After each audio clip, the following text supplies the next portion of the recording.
Welcome back, everybody. Thanks for joining me back for video 2 of Taurus Beyond the Bull, an observing program for the constellation of Taurus. This is the intermediate observing level for intermediate observers and imagers. It is video 2, like I said, so let's just jump in and get right to it. Again, we're going to talk about some things, going to explain a few more things that's a little bit different and expand upon the beginners. Okay? Hopefully you find this even more helpful than the beginner's one. So here we go. Okay, you're going to start with NGC 1817. Let's pop over to live sky on this, and we will just bring that up. NGC 1817.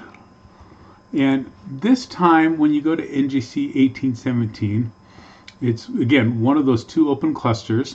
And let's go back because it kicked me out and I had to go back in, and we will just do that.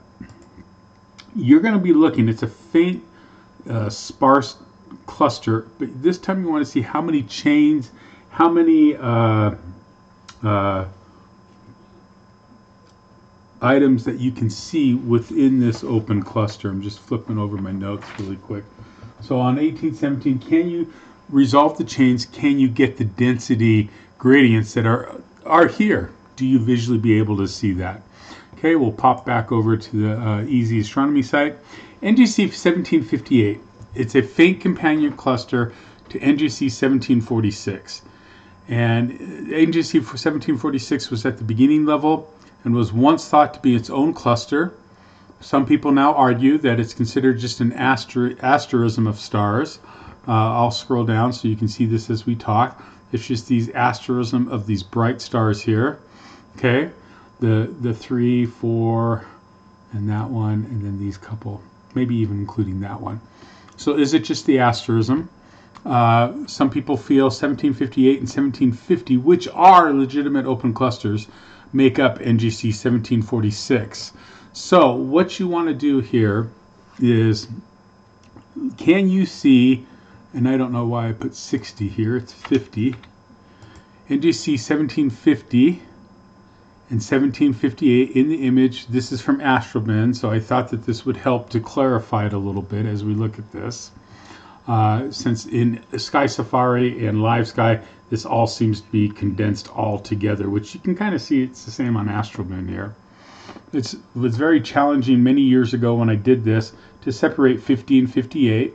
And just so you know, NGC 1750 is sparse. It's a young open cluster. NGC 1758 is smaller, it's denser open cluster, and it's older. It's 800 million years old. Have fun then trying to distinguish. Identify 50 and 58, and then see if you can see anything where 46 is supposed to be, or is it just these two open clusters, or do you see an asterism? Be great to hear in comments on a post, on comments if you actually are able to do this. Okay, so 1746. Can you confirm the true members here, or is it an asterism? And we'll just add that, or is it an asterism? Okay, let's jump into the reflection nebulas here. We're going to head over to IC 2087. Let's pop over to Live Sky, and we will bring that up. IC 2087. There we go. And you're going to see that this is a reflection nebula. It's in Taurus. It's faint. It's a good challenge object. It's kind of out there by itself, so to speak. So you can star hop up to it, start here, kind of work your way up, and then get there. That's one way to do it. You can work from Elnath here and work your way back and down and over and get it. Or you can do that. Pleiades are pretty close to it, so it is a fun, challenging object to go after. Highly recommend that you take a look at it. Let's go to IC 359 and just pop back over to here. It's a reflection nebula near the Pleiades. And let's go ahead and get back to Live Sky, and let's just take a look at that. IC 359. There we go. It's not the galaxy. It is the reflection nebula. There's the Pleiades. You can see it. And it's, again, start here and just star hop over. It's pretty easy star hop, actually. And as you come in, you can come there and see what you can see for IC 359. The last one, let's pop back over to Eadsy Astronomy. NGC 1554. It's called Struve's Lost Nebula. It's a possible, I say non-existent, but possible variable nebula companion to Hines. Note, the idea of this is uncertain. It's not positive that it's out there. I've never seen an actual nebula there. I've just seen the star. Some people feel that the star that I've pointed to here in the image is actually NGC 1555, and they count that. Okay? 1554. 1555 is Hines Nebula up here. So NGC 1554, Struve's Lost Nebula. It's also possible there is a nebula next to that star there, and that 14th magnitude star, and it's very possible that it only flares once a century, once every century and a half, something like that. It's also equally and more probable that there was nothing there. So just take a look, see what you see if you just see the star, see if you see anything with it.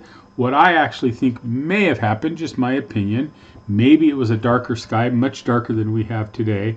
And as you can see in this image, there is some nebulosity around here.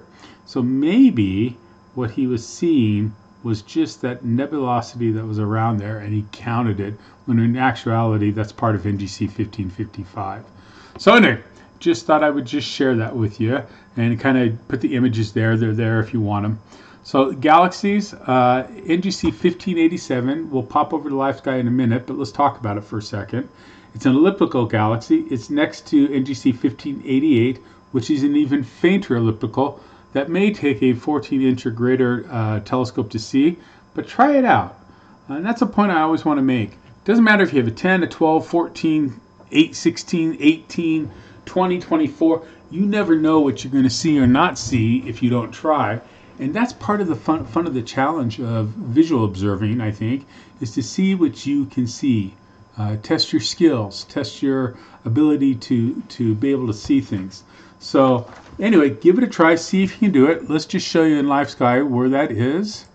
And we will pop over and bring up NGC 1587. And there she is. You'll see we're going to pop down below. We're almost back. Again, all the way down here near Orion. And you're going to see it's sitting right next to NGC 1588. They're interacting. They may be on top of each other, but they're right there. You can see that right above them is NGC 1589. You can take a look at that and see if you can see that. That one should be pretty easy to see. And then see if you can see the two, 1587, 1588. Good challenge to go after there. Popping back over, NGC 1633. Let's go over, okay, to 1633, sorry. And let's bring her up here in Live Sky. 1633. And let's get centered on it. You're going to find we're going back up. I'll just kind of give you a reference. We're just right off the bow of Orion, but it is in, as you can see here, I'll bring it up. It's a spiral galaxy in Taurus. It's faint. Let's bring up the info just so you can see that. It's visual magnitude 14.54. With my 17.5 on a good night, I'll probably be able to discern it. I've been able to discern up to about mag 15, maybe just slightly over 15 with that scope.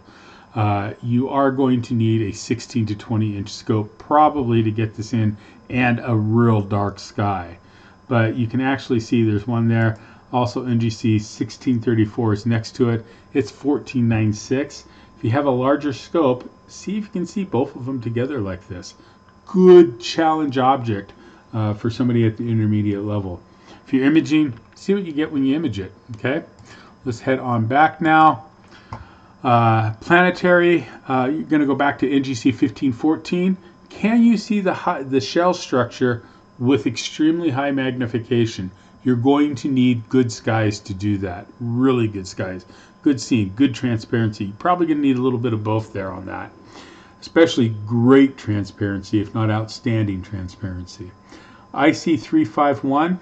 This actually, let's go there really quick. It's a compact, very small planetary nebula. It's actually in Perseus, and I include it just because I like planetary nebula. They're one of my favorite objects to observe.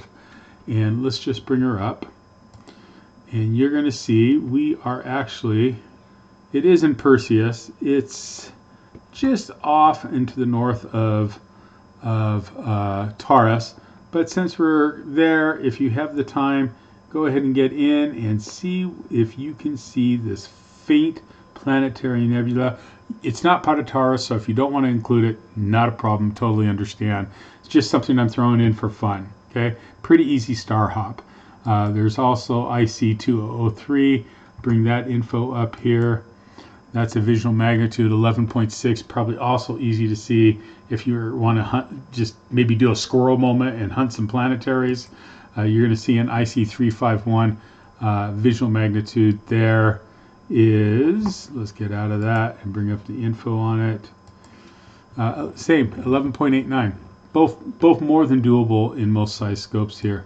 And there is also NGC 1514, which is one of the planetaries at the beginner level. So let's pop back. Sorry, I'm popping back and forth here.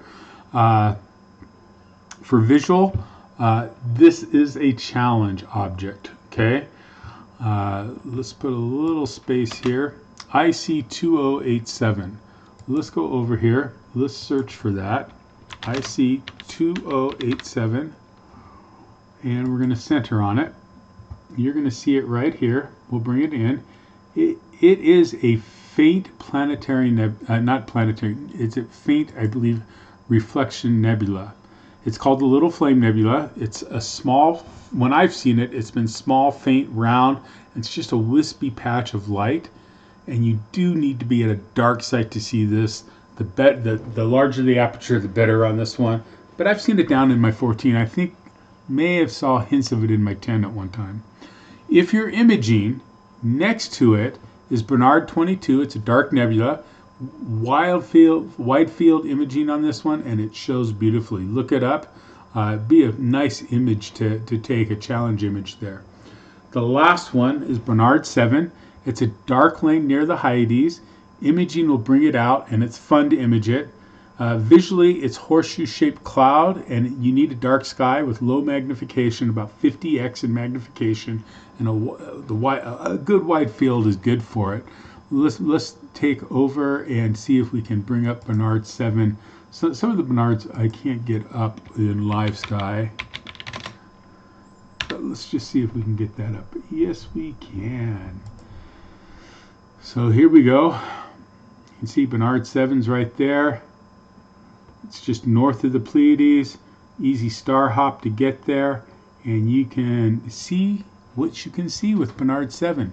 That's the intermediate level.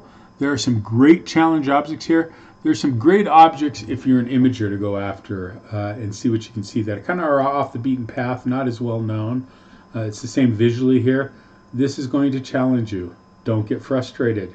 Make sure you're at a dark site. Make sure you have good transparency, because these are deep sky objects that you're going to want to take a look at. Again, the open clusters, you can I would still look at them when the moon's not so much in the way, if that's possible. Anyway, I hope you found this helpful. Have a great evening. I hope it's clear skies and you're looking up.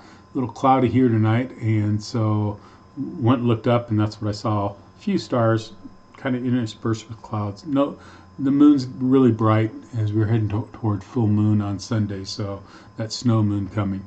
Anyway, keep looking up. Thanks for joining me, and we'll talk to you really soon in video 3 for Taurus Beyond the Bowl.